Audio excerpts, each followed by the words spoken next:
everyone. I'm going to put you back on gallery view. I'm Lindsay Wolfington. I'm a member of the board of directors with the Guild of Music Supervisors, and I'm also on the education committee along with Christina Benson, who is our awesome moderator today, and Yvette Metoyer. We've got an awesome lineup for you today, and please look out. Every Thursday we're going to be continuing our panel series.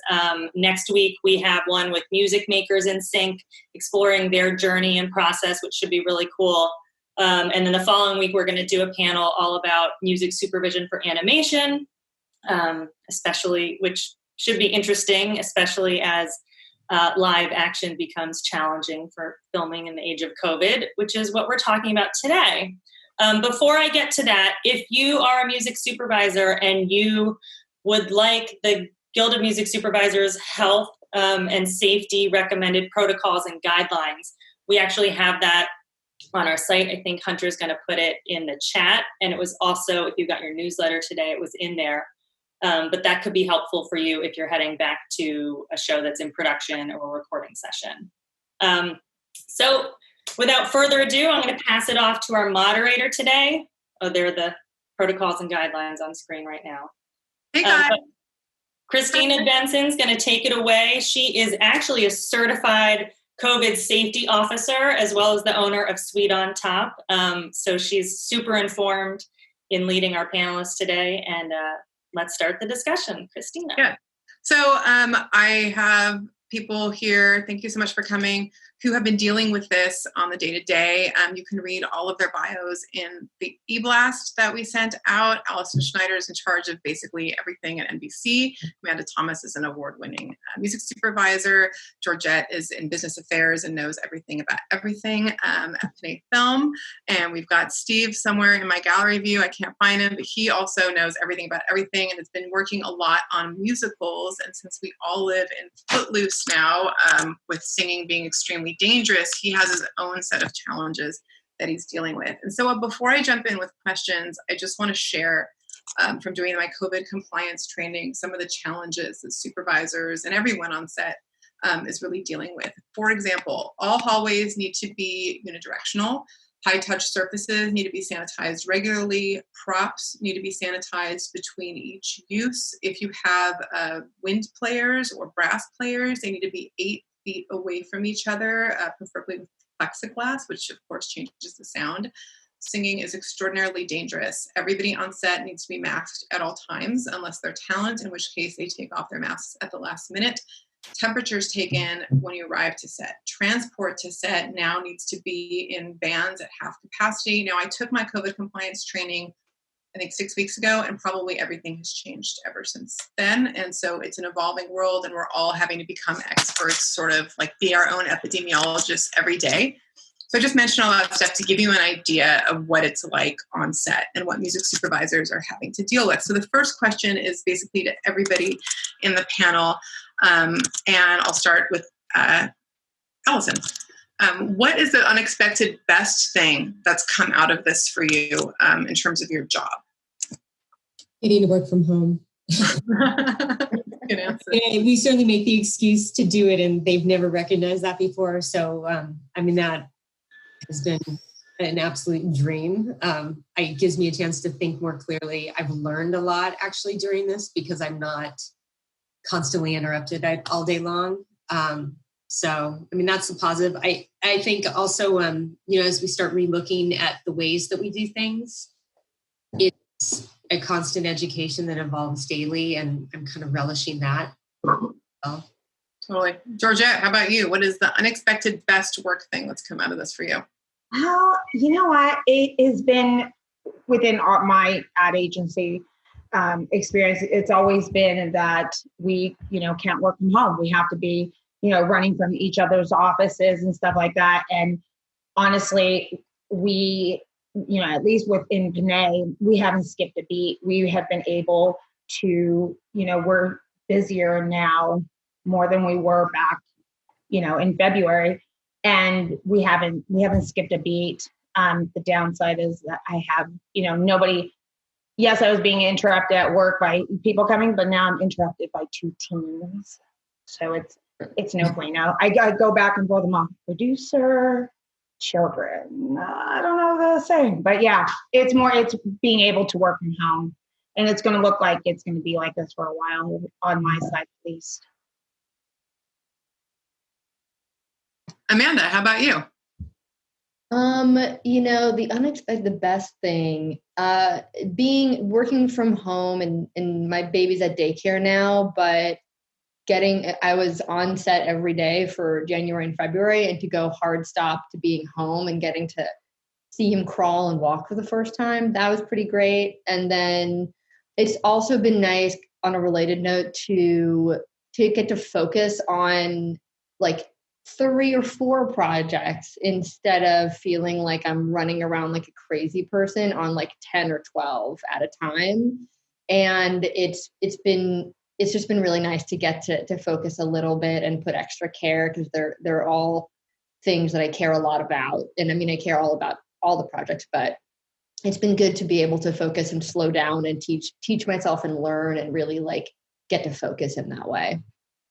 Steve, how about you? Working from home also on the list of best things work-wise? I'm sensing a common theme. Yes, working from home. And I'll expand upon that. For me, it's such a relief to actually be working from my home city and my home state, because I've been on location for the better part of the last 3 years for various projects. So it's just nice to be able to have a little bit of downtime and move out of my terrible apartment that I needed to get out of. So it's just been good to feel a little grounded. I've been very sort of transient the last couple of years. All right, so then everyone is working from home, which is great. And in a way, not everyone, but many of us have fewer projects to work on, but there's a lot of new responsibilities associated with the projects that we have. I'm sure this is an answer that everyone could spend hours on, but in terms of if you had to bullet point it, how is your day-to-day now different other than working from home? What new things are you personally responsible for that you weren't responsible before? And then we'll start again with Alicen. Oh boy. I'm doing it was kind of starting before this, but it seems to be advising on the legal department as well as business affairs on everything that's touching music. So I'm making all the deals now across the board. Like we're doing a musical right now and I've had to do that. So I've really morphed. I've gone from creative into a real kind of BA legal capacity. And also the other thing is the fact that because you're at home, the meetings seem to be getting earlier and earlier. So there's an expectation that you're starting your day at 8 a.m. and you don't cap it until you just finally walk away from the computer and your phone and decide to check out. Actually, when I was on the phone with you yesterday, you were like, look, this isn't really a sexy job. Like, yes, we do listen to music, but there's lots of spreadsheets. Do you feel like the ratio of sexy to not sexy is even more not sexy than before? It's so much more not sexy. My sexy is about 5%, and I'm rocking about 95% extremely unsexy all the time. So like more legal stuff, more compliance stuff, a whole new layer of legal concerns. A whole new layer of legal concerns. And on top of that, it's, I'm a mother of a teenager as well, but I also have 17 people that report into me that need to feel safe. And so I've taken on that role as well as I think trying to also be a comforter and let my team know that they're okay and try to help them troubleshoot remotely. Usually I'd just jump up out of my chair and run into their office, or they'd pop their head in for a second. Hey, can I run this past you? But now we have to actually proactively find each other and text and call. So it's added a lot of layers. So it's emotional and it's workload.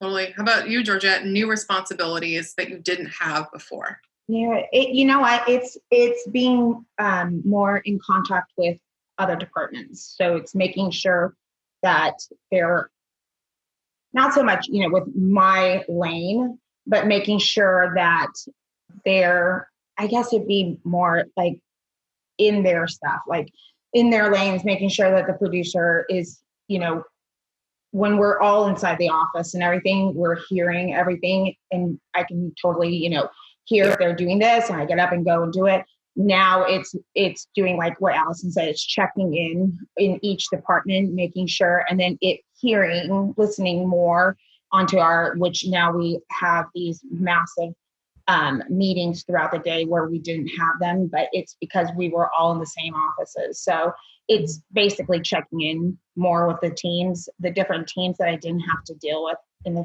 the beginning, but now I have to. How about you, Amanda? More responsibilities, new responsibilities? More responsibilities, new responsibilities. I mean, one thing that I think has been really interesting in this time is I feel with a couple things, like very much more in touch with like departments at studios that I was not really in touch with, and not in touch, but just I'm having to work much more closely with people to get things done. And like, I'm responsible for like giving not just like a little bit of information but like so much more information on every little thing, like the detail of which it's just like unprecedented. Like I'm an over communicator even in like the best of times, and just the level that this new world kind of requires has been just blowing even my mind, that the things that I need to make sure to check and like, like talk to my teams and make sure we're all on the same page with like every tiny detail, and make sure every tiny detail is communicated. And I think that's something that's like added a lot of like mental work and just work and just like corralling things to a level of detail that's very, very new, even for me. And Steve, how about you, especially with musicals, which, as we discussed, singing is like one of the most dangerous things that you can do. Similar to Amanda's life now. Yeah, my life. My life is usually, my job, I feel, is 90% making plans and solving problems. And that's just grown exponentially over the last 6 months. And I find that what I tend to do more often than not is we make these new elaborate contingency plans. Something happens, that goes out the window. Okay, we've got to make another plan. Oh, wait, we didn't think about that. Or we have a new bit of advice coming in from, state of California or whatever. And plans are consistently changing. But, obviously the film and television industry is an ever-changing business anyway. But I feel that there's a lot more cannonballs to the hull of our ship than there usually are. And we just have to be quick on our feet and be very creative in solving problems. And also we're thinking of things that I've never had to think about before. How many people can we put in a room? Who gets to attend this session? Who is attending remotely? Okay, what technology are we using to type them in remotely? These are questions that I've just never really, we haven't had to deal with before. Everyone just shows up, right? Yeah. So it's just a new set of problems on top of a very large pile of usual problems. So everyone is responsible for basically a whole new set of concerns. Yeah. And these are life or death. I mean, honestly, they're life or death. So I'm going to ask a sensitive question that we can answer if we feel like it. Given that music supervisors are now responsible for a greater range of issues that are life or death, do we think that there's going to be a move to compensate them differently? As in more. By differently, I mean more. So do we think that it's appropriate for music supervisors to be asking for more given these new ranges? And who would like to take that question? Alicen. You didn't let anybody answer that. I thought this was a choice. Here's the deal. I mean, I evaluate every project individually. So not all my music supervisors are going to be in an at-risk situation. I mean, a lot of them are always going to be working from home because maybe their show is just holding source cues. They're not getting asked to be on set and work with talent. So if, in the event I had that project come up, like I'm doing a musical now, but we're not using a music supervisor. We have a music director who's going to be there. And, obviously we're taking into account his safety, but, it's certainly a conversation that's worth having when you're being hired. And I think it's something that everybody will address, thoughtfully. I mean, I'm not going to ask someone to go put their life at risk and not acknowledge that. So, but I don't think it's something to be worked into every single music supervisor agreement. Just like, what Steve and Amanda are doing right now, their projects are very different from Council of Dads or Homecoming, something like that. So they're all just weighed very independently of one another. And by the way, if anyone who's watching has questions, if you want to type them out, and then we'll figure out if we have time at the end to relay them. So then that brings me to, if anyone else want to tackle this totally not controversial question at all, if people want to get paid more, don't jump up all at once. Georgette? Well, in advertising, our music supervisors aren't on set. So they work from the comfort of, their offices or their homes. And so they're not affected by it. So that's good. All right. Yeah. For musicals, maybe, it depends on the project, exactly what Alicen and Georgette said. It's like some projects you aren't on set and you're just home staring at your computer in your little bubble and you don't have to go anywhere. And, but some, you have to be there most days and you have to interact with cast and you have to do all those things. So, hopefully, maybe, I don't know. Yeah, totally. Totally. If you're not on, even if you're not on set, do you feel like there's been changes that are drastically different from the projects that you had before? Or is it basically like this sort of the same job with a couple extra emails? Kind of that. Same job with a couple extra emails? Yeah. So let's say you are asked to go on set and you're put in a situation that doesn't seem safe because people have their noses hanging out of their masks, because someone's licking walkie-talkies or something stupid, whatever it is. If you don't feel safe, what options do you have in terms of rectifying the situation in a way that keeps everybody hopefully working but solves the issue? I think probably Alicen and Georgette would be the best people for this. Alicen.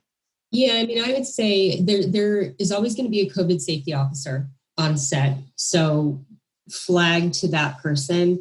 Also your producer, whoever it is that your day-to-day producer is, and then absolutely reach out to the person that hired you, which would be me. Because, I have to answer to the head of production and we don't want anyone to be in a compromising situation. So, certainly I would take action immediately as well. So I would do those three things, those three people. So if you're on set, you feel unsafe, you go to your COVID compliance officer, because the COVID compliance officer they have the power to shut down the set. There's going to be a showrunner there. There's going to be an executive producer. There's going to be somebody who was that hired you. So go to them as well. Yeah. Because it's a big problem for everyone. It's not just your safety. Obviously, it could shut down the entire production. Mm-hmm. It's also often the first AD's job to maintain the safety on set. And so they're the ones who are like interacting often with the cast, with the director directly. And so, between your first AD, your UPM, and your line producer, those are often the people who are responsible. And then of course the COVID safety people, but like they're, often there'll be more than one, there should be more than one people going around checking, like being like, you should put your mask back on. You're in the right, you're not allowed here, go there. So typically the COVID safety people, and then above them also line producer, UPM, showrunner, all of those people, first AD, are the people in charge of maintaining the safe set. And I think also we should point out that this is, if anyone encounters this is something don't keep to yourself. Please speak up, because a film set is a community and we're all in this together. In this environment, we have to pull together even more, and we have to all watch out for each other. And I think that's, and what I'm sensing in everyone that I talk to is that there is a really great sense of responsibility and camaraderie. So speak up. Yeah. Well, on the ads, you have both. You'll have the film production team, and then you also have the ad agency team there. So you can go to both. But bottom line is speak up. We all want to go back to work and everything. And if you see something and something then happens, and then now we have to shut down the whole entire, shoot, and now nobody's working. So it's just, I understand it's like, being the class narc and everything, but seriously just say, because we all just want to get back to work. But if we can do this safely and not, have to shut down a whole production team. No, be a chivato, be the snitch, because it could get the whole thing shut down. And this brings me to the next question. Yeah, do it. Because I think the question on all of our minds that has come up in chat is when we're all going to be able to get back to work. So, none of us have a crystal ball, but do we feel that if things go well with these productions that are working right now, that things will start picking up towards the end of the year? You know what I mean? Like if these productions that are going right now, if a couple of them end up shutting down, are we good? Or is it like that's it, we're all done? I think so much of it depends upon the project, right? A very large-scale musical with a cast of thousands might get pushed even further. An intimate drama of 2 characters is probably still going to go ahead. Yeah, we've been in production now for a month. We've been shooting for at least a month on certain shows. A majority of them are coming back within the next 2 weeks. So I think if there's an issue, it will be shut down for at least 2 weeks, and then hopefully everybody will test positive. It's really kind of contingent upon what's happening health-wise. And then, if it gets cleared up, they obviously need to get back into production as quickly as possible, because if they officially shut something down, the money loss is extraordinary. Nobody wants to completely shut a production down and delay it until next year. So I think with the sheer volume that's coming back, we're not going to see the kind of premieres that we normally see, but I'm confident that by spring of next year, you'll see a number of your shows. You just won't necessarily see the actual episode count that you're accustomed to. I think what they're trying to do is maybe do more abridged, see how that goes. If they can get 6 under their belt or 8, maybe they'll push and try to do a full 10. It's going to be a strange rollout for sure, but there's going to be content. So when I was taking a COVID safety compliance course, all I saw was like dollar signs, right? The unidirectional hallways, the staggered lunch things, the rented box fans and garbage cans and all that stuff. Obviously this money, and also from shutting down everything back in March or whenever it was a million years ago, this all costs money. Sorry. To what extent is this going to come out of the music budget? Are we going to see drastically reduced music budgets across the board for ads, for shows, for everything?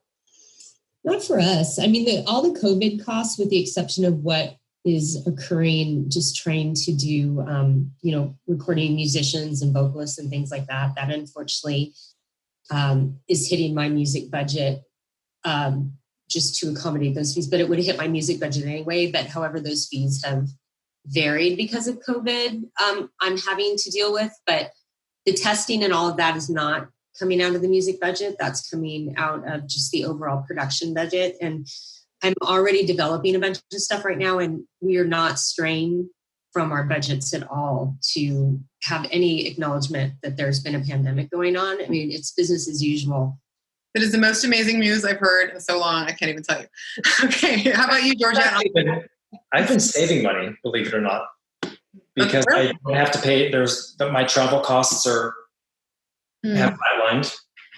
I'm spending some money to send mobile rigs to actors' houses, but that is just a blip relative to these extensive travel costs that we would have otherwise been incurring. So, But on the outside, Georgette, are you seeing any difference in your budgets?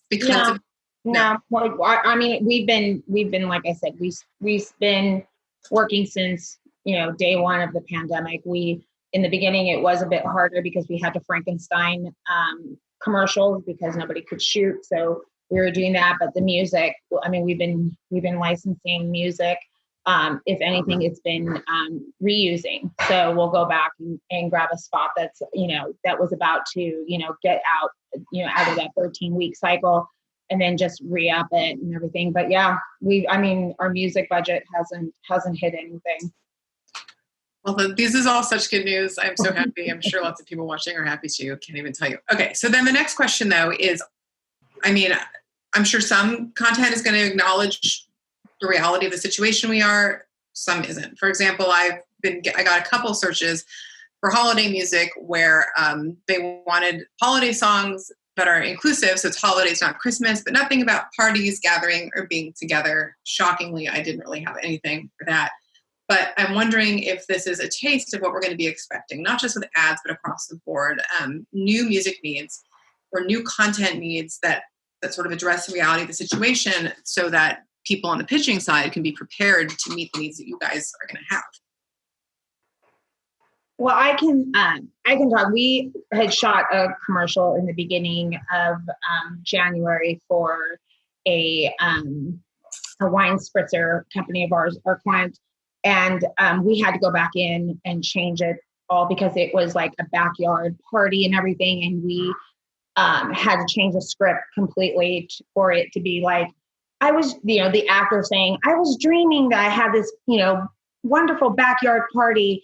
But everything that's been coming through has to be they don't want it to be mean-spirited.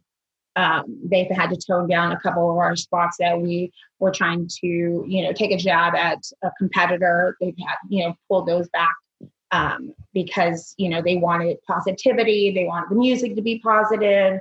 So everything on our board right now has been positive thinking, and what can we do for the community? What can we do for our fellow man or our neighbor? So that's how it's been with us. Actually, now that you mentioned it, I have noticed searches where they want nothing about the best, nothing about number one, now that you mentioned it. How about on the TV side, Amanda? Anything that we can expect in terms of content needs that are predictable? Not that are really addressing COVID. I mean, we're still having things.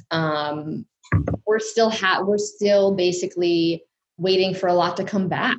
Frankly, we a lot of things paused for this. So we haven't gotten too many scripts. Like the things that we've gotten that are starting soon, there have yet to be too much in there that feels like, oh wow, this got changed because of COVID. And so it hasn't really been affecting TV in that way. What about you, Steve? Anything different with content needs it's a little different because you're doing musicals, but has anything changed? Are they acknowledging it, that content, like the pitchers or the publishers, would be prepared to address? Not yet, and nor have we had to change any lyrics yet, although time will tell. But, so far.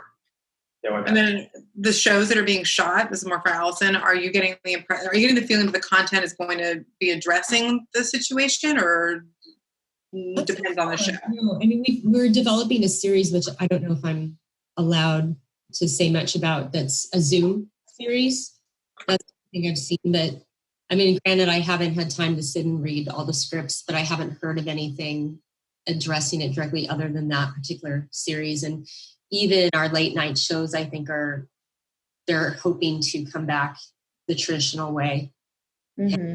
Not resume via Zoom like they did, obviously, for the duration of the last season. So I think they're trying to just kind of move on. Yeah, it's sort of like what Steve was saying, like what's going to come back, right? And I think a lot of showrunners are making decisions now of like, where's the line of making adjustments to a story and a narrative to fit what can and can't be done logistically, what can and can't be fit what's going on and what can and can't be done. Where's the line of like making changes to where it doesn't become their show and the show that they want to make and the story they want to tell. And I think that's, people want to keep telling these stories, and I think there are certainly things that are going to be adjusted, but I think that's what everybody's still in this current moment as it's changing, making those decisions, like what can stay, what's got to change, and all of that. And I think that type of thing will become clear in the next couple months as things are kind of starting to come back in like late September, October. And so my best advice to pitchers is just be patient a little while longer, because I'm definitely starting to get a billion emails like, here's coming back. It's coming. It's coming. It's tough. It's just tough for everyone. Like we all want to be working, but we all want everybody to be safe, and we all it's just so many things to be balanced. Like at what point does the showrunner not want to put their name on this weird Frankenstein thing anymore? Yeah. 200 families are eating out of this production, but we don't want people to get sick. like it's issues? really hard. It's really, really hard. And I think those are the decisions that people are making right now. And that's why you'll see some things. I mean, exactly as he said, a musical, thousands of people, 2-person drama, like it's like those, or it's like that, and that's all real time. It's all changing constantly. Like there are no new rules because they'll change in a week. And like, that's all, it's all real time changes.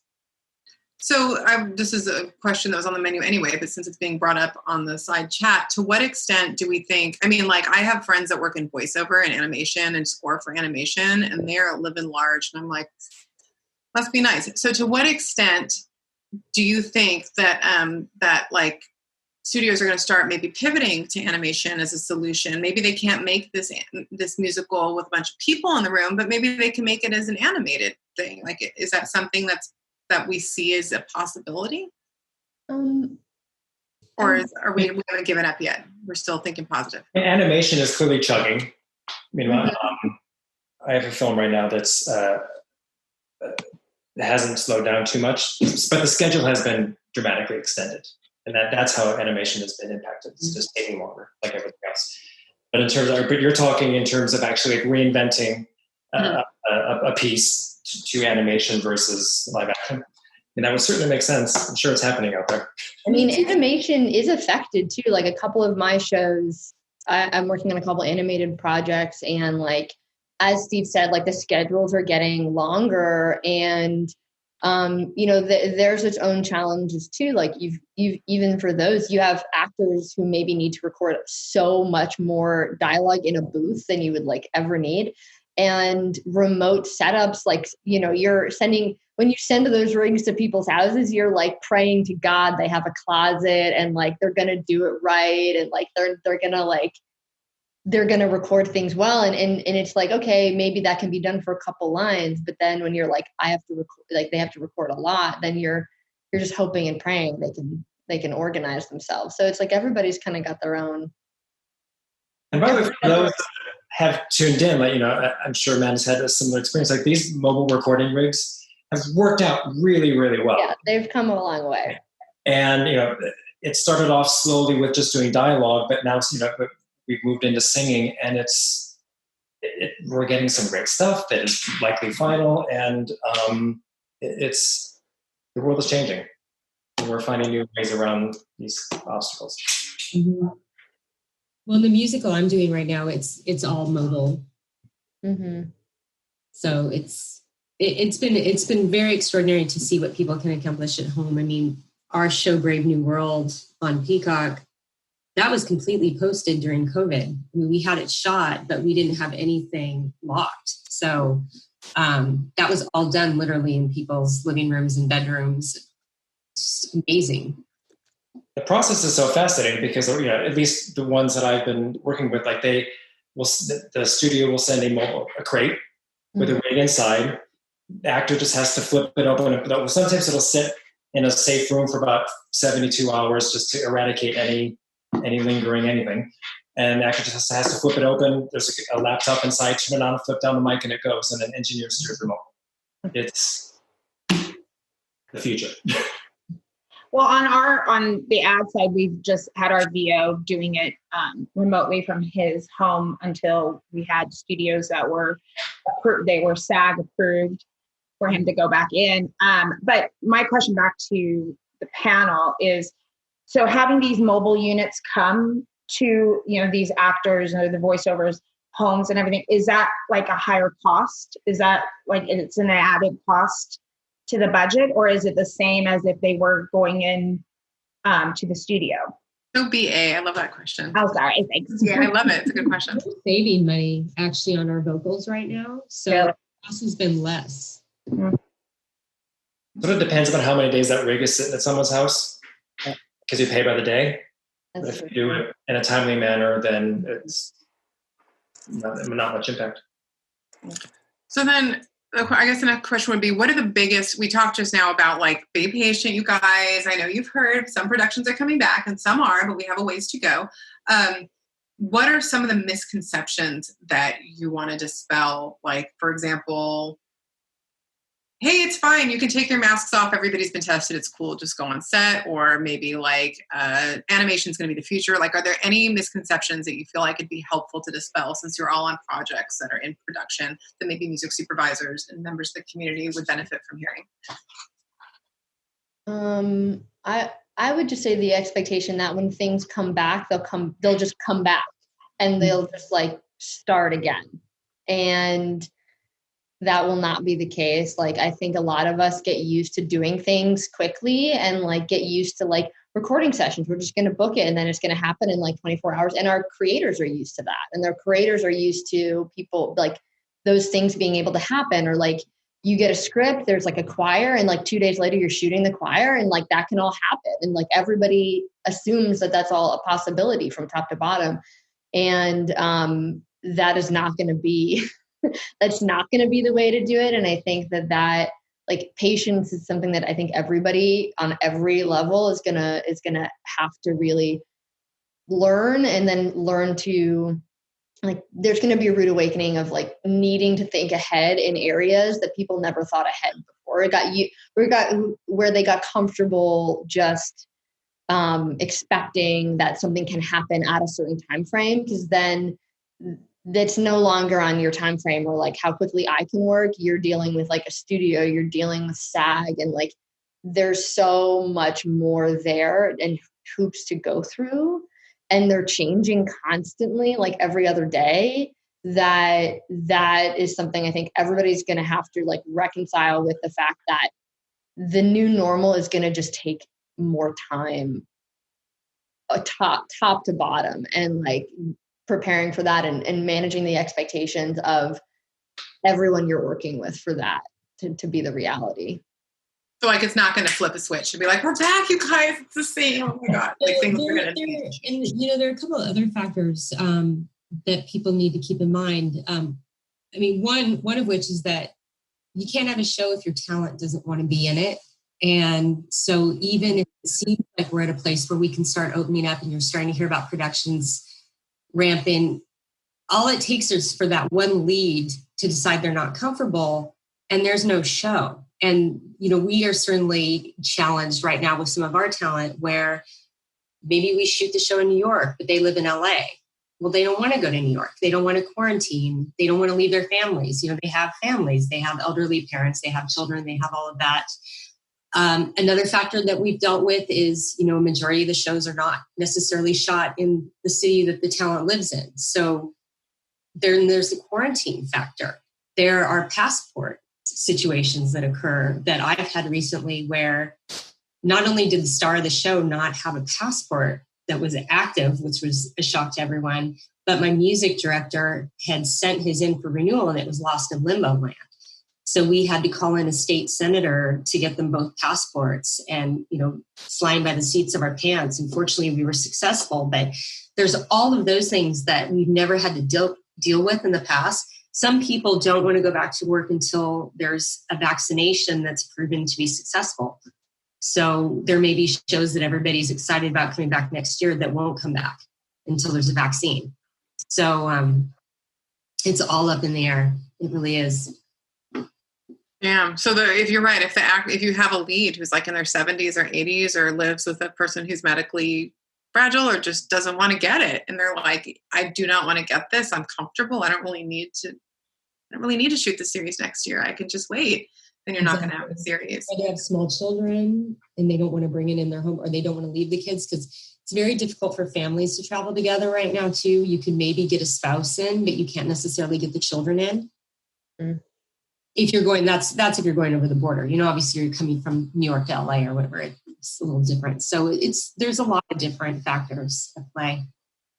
Totally. So then, what are the changes, I guess, so far? Well, we've talked about a lot of changes, right? And how it changes by the day. And not only when we say changes, this is an umbrella term for like the unions. We have SAG, EOTC, and AFM all have, and other unions that I can't even think of off the top. They all have their own protocols.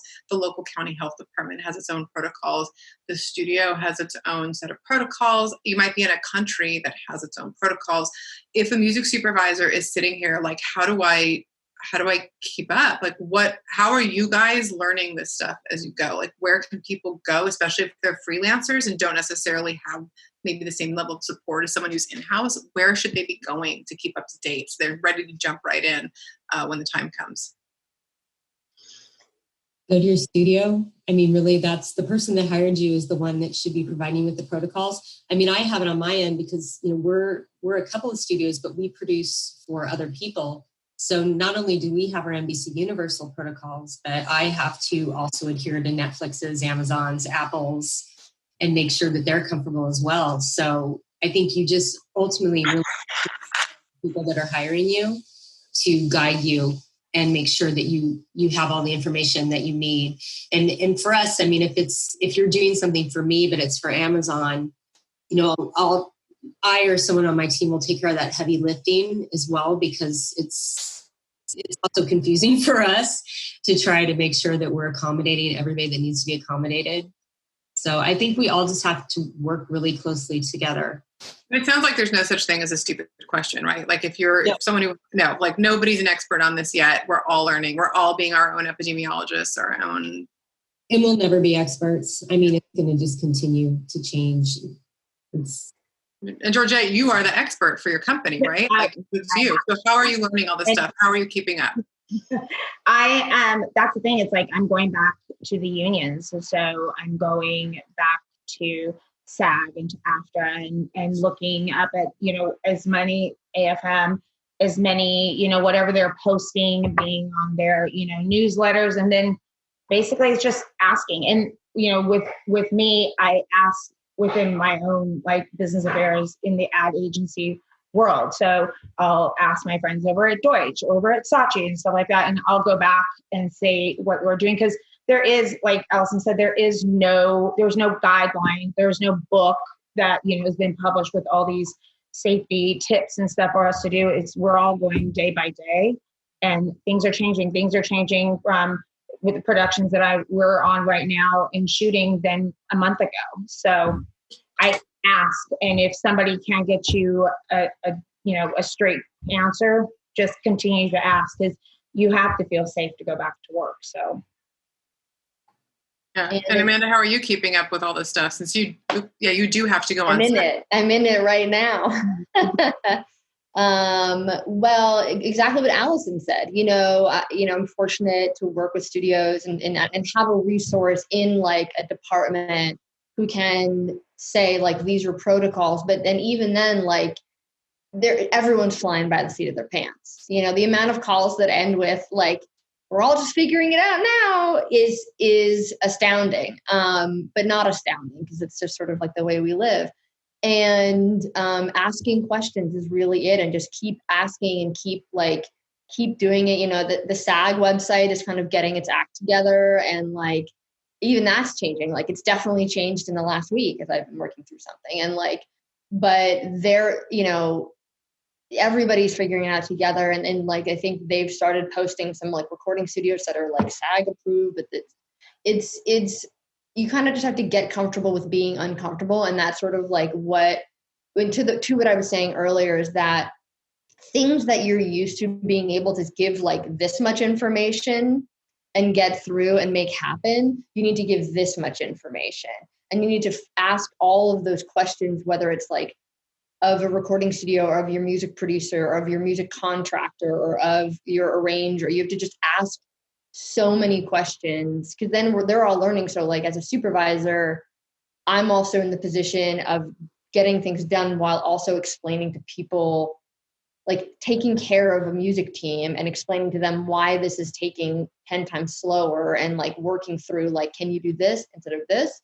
Is this important to you? Is this not important to you? So it's truly just asking questions and not taking no, because I feel like sometimes creative people are just like, but we can just do this, right? And like, we can just do it this way. So you kind of have to be like, no. They're just singing for 10 seconds. It's okay. They'll just be singing each other's face. Like, these people are singing, and you're like, I need to know where they're standing in, you know, I need to know like really, really, really specific information that people are not used to giving you. So it's just like, you just have to keep asking questions and get like like I said, I'm personally like, I'm naturally inclined to do this, but the level to which that needs to happen to make things happen is pretty astounding. And so then the only way you get to where you need to go is by asking a lot of questions, getting super specific, and just, like jumping through the hoops. Specific, like 8 feet of space for the tuba player with a plexiglass. And then how are we going to mic it? Since last time we recorded before we took a break, it sounded this way. So again, it really sounds like there's no such thing as a stupid question because we're all learning as we go. And that's, this is obviously a very terrifying work scenario that we're in now, but there's something kind of I don't know, confidence building about the fact that we're all in it together, and everybody, as Matt just said, we're all figuring it out as we go. But nobody has all the answers, and we're figuring that out as data, and the changes day to day. And so there's still a lot of pressure because we all face deadlines still, but everyone is being very conscious of these questions that need to be answered, and we're building in as much time as possible so that these deadlines, we can still meet them. And I guess that's maybe some advice to the supervisors out there is, obviously be aware that everything will take twice as long to accomplish as it might have in the pre-COVID days. But then that brings me to another question, which is like, before, we all know supervisors with small teams who had like 10 shows, 12 shows. Is this sounding like that's going to be realistic when they come back in this fantasy, right? I mean, how realistic is it going to be that you guys are going to be able to have your former workload with this situation? Do you feel like you can do it? I know I'm asking sort of a personal question. In the sense that the concern is that it's going to be so much coming back at once. Like, how do you? Yeah, I mean, like you're like, hey, I used to have to give this much information. Now I have to give this much, right? So it sounds like one show that maybe used to take, just to use an example, 2 hours of your time is now taking 5 hours. And if you multiply that by all your shows, like, how are you going to do it? I mean, hopefully these are things that you only have to learn once, maybe, or, right? I mean, is this the kind of thing where you only have to learn this once, and once you've learned how to put the tuba player over here and mic it here, now it's done and you never have to do it again? Because like, if I'm a supervisor, I'm hearing this and I'm going like, well, here's a way to fine tune this question. How can a supervisor prepare their workflows for when everything comes back and they have this many more responsibilities? Like, what are things that you've learned that can be shortcuts for the future? So you only have to do it once. Well, Steve, do you want to answer that? Go for it, Steve. There are no shortcuts. I hate to say it. I'm putting you right on the spot. This time, shortcuts are not advised. No shortcuts. Yeah, I think that we just need to be extra thorough and plan, and then just have a contingency plan for everything. Always have a plan B, a plan C, and a plan D. Mm-hmm. It does sound like, however, But it does sound like, however, like once you're like, okay, I can use this studio in New York and this studio in LA. Like once you've done that work, and you don't have to do it. Yeah, although let's say that studio was approved by Netflix. Are they approved by Amazon or NBC Universal, right? So every studio or network has their own list of protocols and their own rules. I mean, it's the same general safety first guideline, but there's nuances that are different between every network and studio. So you kind of have to go through. I would imagine we're gonna have to go through the hoops every time. I mean, it does help. There is, there is some shorthand a little bit, but like for me, it's like going through it's like taking just so many notes for myself of like, okay, these are the questions that were asked of me last time. How can I the next time, how can I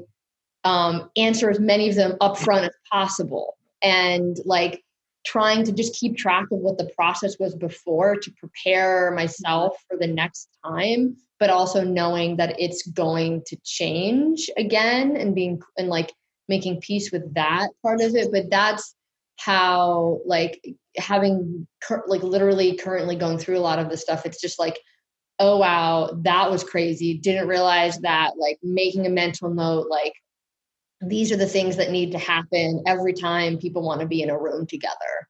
And like, then the next time being like, okay, I need to make sure blah, blah, blah, we're following the protocol, like people are tested or whatever, and all of that. And just, that's sort of like going through it and then taking very copious notes is how I try to, I'm also a note person. Move forward into the next, but it's like, and then making relationships with more, like Georgia was saying, like with more people you can ask. The more people you add to your list that you can ask when you have a new thing, like whether it's at SAG or AFM or wherever, or at the studio, like just building that specific Rolodex, I think is the way to, so next time you can be like, just call this person instead of having to who do I call? How do I find out? Who knows? Oh my God. Now you've managed to, I don't want to say shortcuts, but you've managed to figure out where you can find the answers instead of spending all kinds of time figuring out where to find the answer in the first place. Yeah. And Georgette, have you found it the same way, that now that you've been dealing with this for a few months, I don't want to say it's gotten easier because I'm sure a global pandemic is not supposed to be easy, but you've found now that is it a part of your workflow now? It is, but it's also now, because other states have opened up for us to shoot in. Mm-hmm. It's then these other states are a bit lax than say LA or New York. And then it's also finding out like how they're doing it there, and what are their protocols, and then again making sure that the people who are going on set, or if they're recording something or anything, and making sure that those people there, even though their protocols and guidelines are lax than ours, making sure they're comfortable about it. But it's also finding, learning about their different laws and what their regulations are for, being on set. So if you have a shoot in Minnesota or something, mm-hmm. you need to learn like, okay, what county am I in? Mm-hmm. What is the situation going to be like there? And who's ultimately responsible then for the safety of that set? That's the production. It's whatever production company that we have hired there to work on. So it's that production company. So they assume all the responsibility. They will. Mm-hmm. Alicen, are you finding now that this is a part of your workflow and that you've adjusted to whatever extent one can adjust? And you've what tips would you give to someone who's hearing all this and is like, how am I going to incorporate this into an already streamed workflow? Like, what suggestions would you give for the way you're managing it? I mean, I think everybody's already addressed it. I mean, it's having the short list, like Amanda said, of the people that you call just to make sure that you're on top of what the latest protocols are. It's talking to whoever hired you on the job, so be it the studio or a production company. I mean, that's really all that you can do. And, we were mentioning earlier, even if you're shooting in Atlanta or you're shooting in New York or you're shooting in Vancouver, what those cities have adopted isn't necessarily going to be acceptable by the client that you're doing the project for. So it's just really important to make sure that you're in constant communication and asking all those questions that we said. Just no questions are bad questions. Actually, there's one in chat, which I think is a good one. So does everyone have to sign a waiver to work on set, or how is hazard pay? Like if someone contracts it on set, then who? I mean, I know we're saying the production company, are they having to sign a waiver to work, or have the unions been successful in pushing back on that? Like if I'm a supervisor being asked to come on set, am I going to be asked to sign a waiver saying I relieve the production company of any responsibility if I get it? Not that I'm aware of. I mean, we're taking full responsibility for anybody that we're putting on a set. We haven't put a supervisor on a set yet. And by the way, we're keeping the people on sets extremely limited. I mean, it's down to the key talent, maybe a couple of producers, the camera people. I mean, nobody is going on set that does not need to be on set. So if we can find a workaround, then they're not going to be there. So, but still we are responsible because we've hired you. You work for us. We're your employer. So if something happens, it's on us. So we would never ask someone to sign a waiver. I mean, we wouldn't have you indemnify us from hiring you on a project. I mean, that's essentially what it would be. Yeah, well, it's very good to hear. Georgette, have you found that with the production companies you work on? Are they asking people to sign a waiver? The production company that we've been working with has been a non-union production company. So they have been, and again, it's in another state and everything, and they are a lot more lax than what we are. And so they're willing to take that risk. And so they've just been like, we'll make sure that our talent is, taken care of, and we'll just give you guys the footage to use. So we haven't, but here, if we were having a shoot here, it would be completely different. It would be on our ad agency. So is it county or state that's making it so different? Ours is state. We don't go apply by the county. We just go by what the state's saying. Got it. And so, Amanda, have you been asked you've had to go on set. Were you asked to sign a waiver, or was it assumed that they were taking? I've been thinking about if I was asked to sign a waiver. I don't know if I was. There was certainly a lot of literature to read, and mandatory COVID training, Zoom things. Everyone had to be tested twice before we showed up on set, and some of the protocols I think Christina was saying earlier were all in place. Then I'm sure it's changed since then. That was like a month ago, because everything is changing so constantly. And I think it depends on like what I was doing. We weren't in a bubble, but then some productions are doing the thing where they're putting everybody in a bubble. So it's like so different. But yeah, I don't remember being asked to sign a waiver. I think there were other things we had to do. Steve, you've been on set or no? You have? Not yet. I'm about to be, and I'm about to be bubbled. So no waiver has been thrown by me just yet, but many detailed lists of what I'm allowed to do versus not do in my free time. I'm sure. What little free time there is. Is that a terminable offense if you're like caught on Instagram going to a bar? I would hope so, because you're putting an entire production at risk, right? I mean, it was an exaggeration earlier when I said that we're all in this together, literally a crew. Like it's very tight knit. And as Alicen just said, like they're being very careful on who they let on set at any given time anyway. And, a music department on a musical, which is what I just tend to do.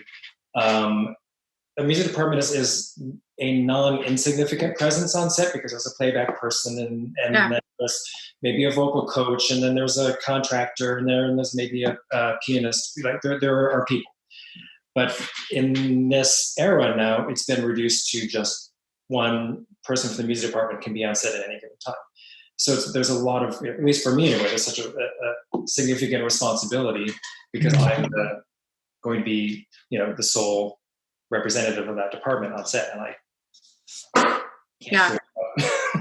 Then a question that popped up in the chat window is, I mean, we are all in this together, and is there any vetting of any kind, or is there any concern? Like, let's say you're going to hire someone and you're like, hey, this guy doesn't wear a mask. Like, he doesn't take it seriously. He thinks this is a hoax.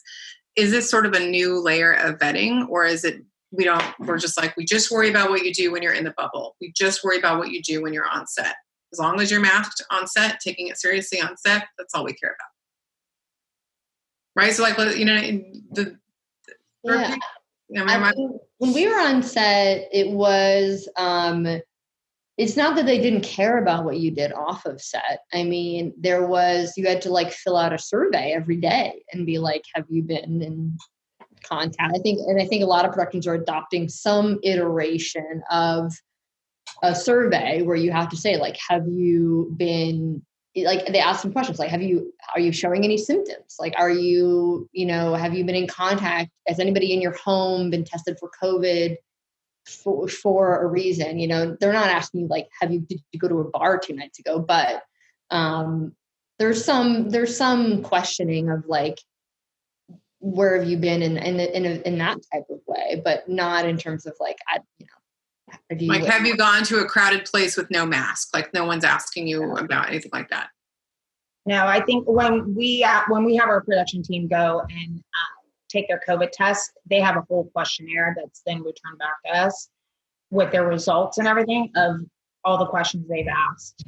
So they've just been, anybody in your house has any, illnesses, any flu-like, symptoms and stuff like that. So it's just the typical, questions that they ask. Oh, sorry. No, go ahead. Oh, I was just going to say, there is a very low tolerance, though, for somebody that is willing to disregard the importance of the mask. So if they find out that maybe you in particular, who they've hired to work on this project, did go out and didn't wear a mask and actually did kind of basically expose themselves, you will be probably given one warning and then you'll be dismissed. I mean, there's no tolerance at all. They'll replace you. So what kinds of things are we prohibited from doing? Steve, you said you got a long list of stuff. You're being quarantined or will be quarantined. Here's the stuff you can't do. Like what kinds of things, if a music supervisor is going to go on set and they're going to go in the bubble, what should they expect? Every production is going to be different. So my experience will not be the same as anybody else's, but at least walking into what I'm about to walk into, the rules as they stand on this date, which they may very well change tomorrow. I shouldn't be taking a subway or an Uber or a Lyft. Outside dining is out. Getting my hair cut, going to a museum. So that's a real specific list. No haircuts, no museums, no lifts, no, I'm assuming taxis, no public transportation. Yeah, it's really it's minimal risk. So you can still go to a park and go to a grocery store and get takeout food. It's very the guidelines are very similar to the California guidelines at the beginning of this pandemic in March. Right, it's along those lines, just minimizing risk. Is there anything about not traveling to a county with really high numbers? I shouldn't be traveling. So you're not you're just you stay in your hotel or wherever you're staying, you go to set, go to set, go home, take a walk in the park. That's it. Pick up pizza on the way and then, Got it. And then you haven't had to spend anything like that, have you? Or have any of you had experience with if I'm a supervisor going on set and I'm not going to see my family, I'm not going to see my family because I'm quarantined, is there anything that they should be prepared for? You're basically in your hotel room or Airbnb. I haven't had to deal with that. We were 4 days. So it was a very limited time. So nobody was in a bubble. It was just, all sorts of stuff. Well, that's my personal challenge is, does my fiance come with me to New York? Because if so, he has to live by the same guidelines. The household that you were with, if indeed you are bubbling or semi-bubbling or whatever the terminology may come out to be, the people that you live with are expected to follow the same rules. Oh, so even your own household, even if you're not flying to set, your household, like your husband, your wife, your spouse, your whatever, except for kids, I assume, are not kids? Pardon? Are your kids expected to abide by these things? Oh, I don't have kids. But in theory, you're saying your household, right? Everybody, I understand, yeah. Yeah, everybody should, because you're in contact with them on a daily basis. That's the person that you see day in and day out. So even, if you're abiding by the guidelines and everything and you're bubbling yourself and everything, but your spouse is going to and from work and then stops, at Trader Joe's and does all that, then then you're probably getting cross-contamination then. And then where you are you're going to test negative, he or she might have brought something, home from, it all makes sense. Yeah. So it all totally makes sense. It's just such a level. It's just so many things to think about now before taking a job. Well, so once you've been quarantined too, that's the thing that's why they're limiting really what family members can travel with you. We had a show completely shut down for 2 weeks because my wife arrived and she had not tested positive. She was negative before she got there. She got in the production van. They picked up 2 assistant camera people along the way, dropped her off at her husband's place. And within a couple of days, she was positive. He was positive. The driver was positive. Camera people were positive, and everything shut down. So they really have to. They're being very mindful of who's even allowed to accompany you. And if you're going anywhere where you've done a plane, on top of that, you being the employee of the production can't leave again. You're there for the duration of the production because every time you leave, you reset quarantine. So you'd have to go back, quarantine for 2 weeks again, and then you can start your job where you're actually exposed to people. So we have people that are being sent to Canada that are saying goodbye to their families for 4 months and can't go home. And we moved production around a couple of talent also just to try to get them home in time for Thanksgiving because they can leave otherwise. So Steve has been on set on a musical, right? Or you have a musical? You mean during COVID times? During COVID time. So singing and bands are the most dangerous thing we can do. How are you handling? They're like trying to shoot things where people are singing. Well, that's the discussion right now. It's all planning and guessing. You know, it is ill-advised to have anybody singing at each other, right? So we're trying to isolate actors and shoot them one at a time.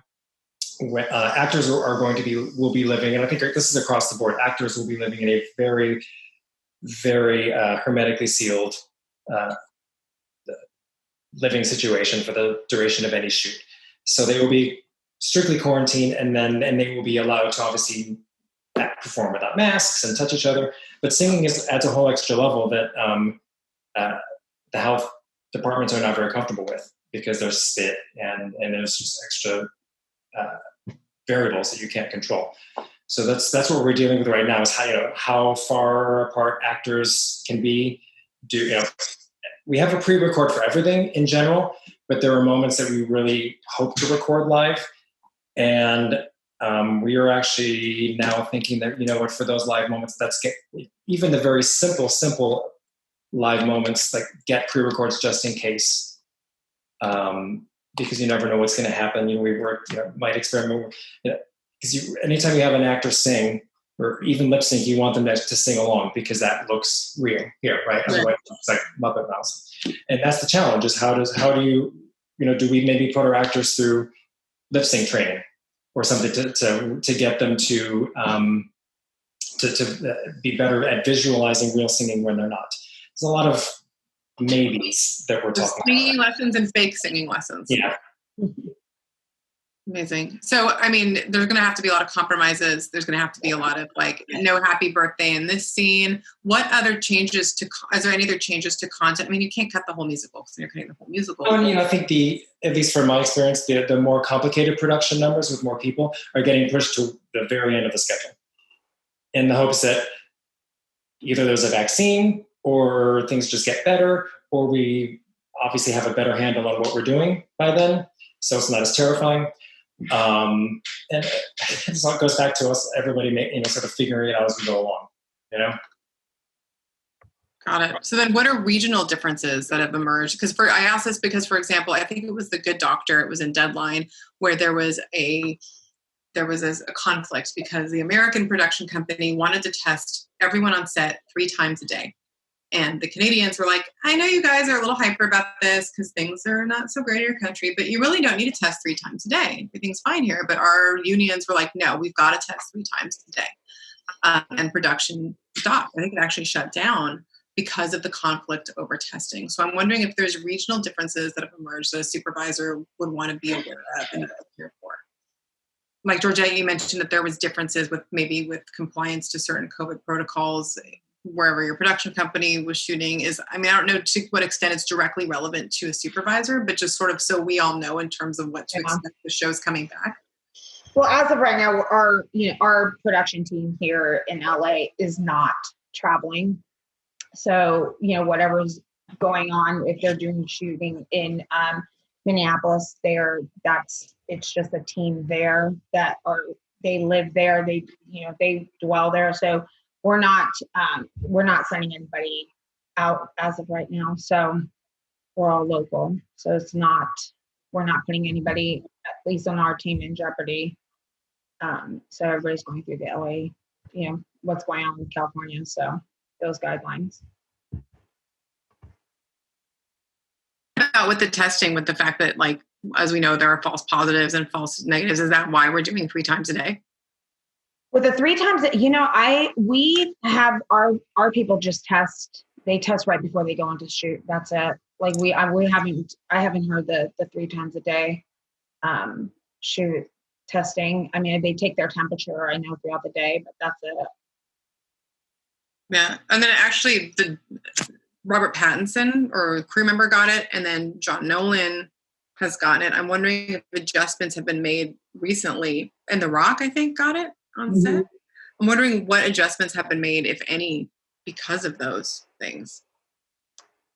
I haven't heard any as of right now. I think this is all new, and now they're going to have to go back and, to me, see why these people are coming back now testing positive if they had tested, negative when they came onto the shoot. So it has to go back and see what, where, who contracted where. But yeah. So studios are being epidemiologists. They're doing their own contact tracing. They're doing their own testing. They're doing their own like COVID protocols. I mean, right? You're having to do all. I mean, if Robert Pattinson got it on set, he got it from somewhere. So you have to figure out where he got it, right? You got to figure out, right? Yeah, exactly. I mean, I have to say, we were initially testing 3 times a day. And one of the main reasons why we were doing that also is because there's such a backlog in the labs. So it was taking longer and longer to get the results. So it was just safer to overtest. And because it can change constantly. I mean, it's amazing how quickly somebody can go from positive to negative. And there were also, like you said, quite a few false positives. And I mean, even people I know personally, sometimes they've had to go back and test 2-3 times to see if they were actually positive. So it's doing everything you can to try to make sure that you're covered so that the results are coming through, but that you're also solidifying that you have a pretty good handle on how healthy everybody is. So that's why if someone is positive, you give them another chance. It might be a false positive, so you give them another chance to test positive. Well, we haven't had a situation that I can recall other than that one that we shut down. I mean, if they test positive, you shut down and then you go and retest them. So there's no, let's try one more time before we officially, it's done. But you hopefully get your results back pretty immediately so that you can determine, whether or not it's truly a thing or what you're dealing with. But unfortunately, I'm not an expert. I'm on these calls 3 days a week and they change. Mm-hmm. But, as far as the talent's concerned, though, you also don't know who's more susceptible. You don't know what exposure they had. You don't know where they went with their families. I mean, it could happen from anywhere. I honest to God don't know if I'm positive. I have not been tested. You've not been tested. I've not been tested. Well, I haven't been on a set and I don't go into the office. I pretty much just stay home. So I'm maybe exposing people at pavilions when I go grocery shopping, but I wear masks. But I haven't been tested also because for the longest time, it's very difficult to get tested unless you're symptomatic. Unless you have a reason to get tested. I haven't had a reason. I haven't been going anywhere where I'm doing anything officially on a work capacity. I'm doing it all remotely. But I know, have you all been tested? Well, clearly Steve's probably been tested. Yeah. Amanda's been tested. But I've been tested many, many times. Not many, many times, but like a good handful. Yes. Because you had to in order to work, right? Like there's no way around. I mean, you have to be tested in order to show up to set. But again, anytime you were like in a room with humans, like if you wanted to do like a mixed playback, right? Which is very hard to do remotely because you're supposed to be hearing a song in a room and sounding in a certain way. You have to go through a whole protocol and everyone has to be tested. It's all like, it doesn't matter if it's one person or 2 people. It's like a lot of the protocols are like often around like being in a space or going to a space. And like in those situations, there are many different protocols and often involves testing and masks and social distancing and all sorts of stuff. And probably something new tomorrow. So are there vectors on set that can enable infection that would be not around onset? And I asked because when I was taking this COVID compliance thing, I was like, okay, well, this is going to be really hard to get it, right? I mean, you got to get tested to be there. Everyone is masked. Everyone gets their temperature taken. Everyone has to have their civil liberties violated, as my friend who is a boom operator says, every time they go on stage or on the set. Everybody, with these questionnaires, everybody's bubbling. Right? Everybody needs to have their props disinfected between views, disinfecting high-touch surfaces, unidirectional hallways, no more bowls of peanuts at Crafty, which is gross anyway. So, I mean, if people are getting it on set, are there vectors on a set that there wouldn't be in real life? Because if you told me that if someone did this for like a party or something and it was all outdoors and someone got it, I'd be like, really? Like they got it from doing all that? Is there a vector on set that makes it a specifically contagious place? Can you explain the use of vector? When the set's shut down, I mean, I don't really go on set because I'm basically mostly a music publisher at this point.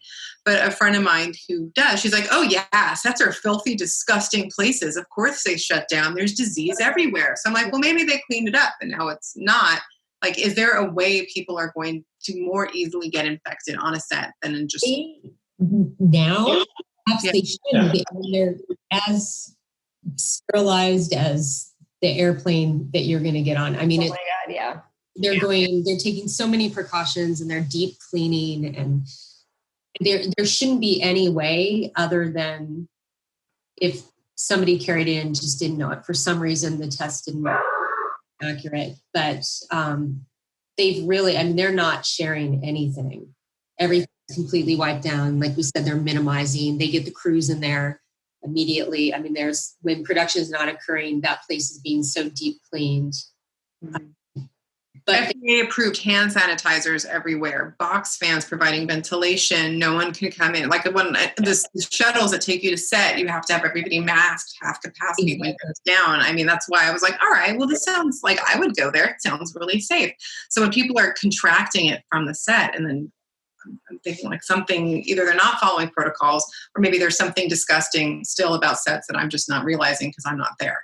Well, I mean, I would just say like, yeah, it's true. You know, before I went on set, I remember the line producer was like, expect it to feel more like a hospital than set. And that was kind of accurate. And, you know, but then I've heard even stories of other sets where like the set I was on, there was like a full on COVID team, and like people were walking around being like, hand sanitizer, have you hand sanitized in the last 5 minutes? Do you need it? Do you need hand sanitizer?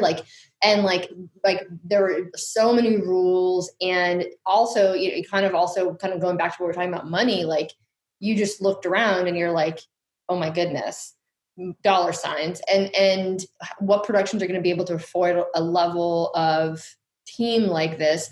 And simultaneously, I've been hearing of sets where it's sort of like, oh yeah, the first day everybody was really on it and kept their masks on.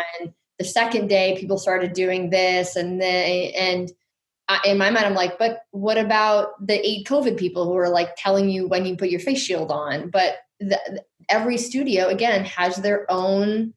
The unions have protocols, but then every single studio has their own set of protocols and things that they had put in place, that their safety teams, like there is no like one set of rules for this stuff. And so I think in those details and in the shifting, like, yes, maybe certain shows only have the one COVID safety officer or 2 or 3, you know, like there's a sliding scale in terms of these protocols and human error. And I think that that's kind of where some of these things happen, and where there's a chance. And it sort of goes back to like what we were all saying, and Steve was saying, like, we're all in it together. Like when there's only maybe 2 COVID safety people on set, like we all have to be COVID safety people and be like, yo, there's cast over there, put on your face mask, like put on your thing. Like, you know, we can't be in proximity, we're too close. Like it's very easy on a set to, if you're there all day, you start fidgeting with their thing and you start like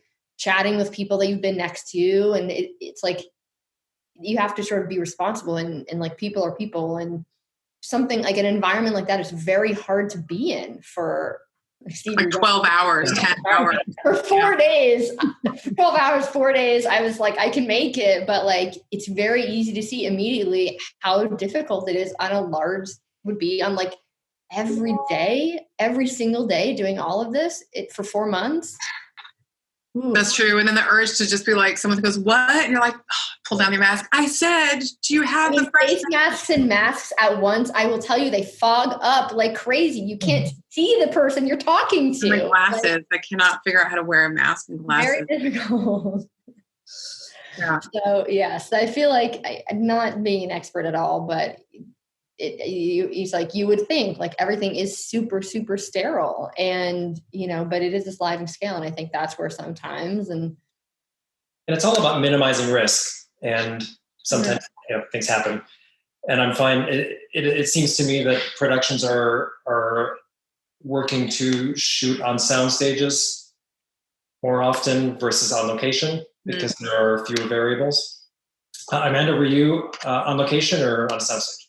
I was both. And what was interesting is actually it was a little more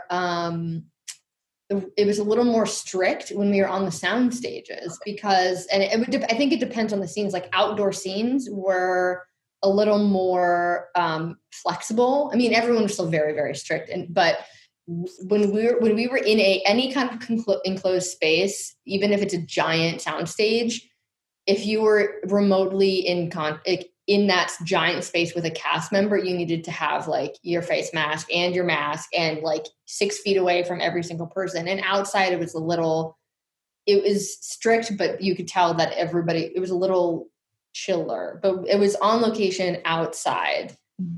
So I think those factors, I think if you were on location inside, then we're tricky, but it just like, I think it really just depends, but it's like, again, sliding scale of risk. It's all about risk, that's what it comes down to. Sure. I guess you can't really ever have like a risk-free environment, like it's all, you're right. It's all just minimizing risk. I guess it's like the normal COVID things where it'll say, like outdoor gatherings are relatively low risk versus indoor gatherings, which are higher risk. It's the same thing on film sets, it's the same. Yeah, and I suppose if there isn't a series with an already established look, you can change things to minimize the risk. But if you're like, well, this is how, Better Call Saul looks, like you can't be like, Better Call Saul moved to Canada.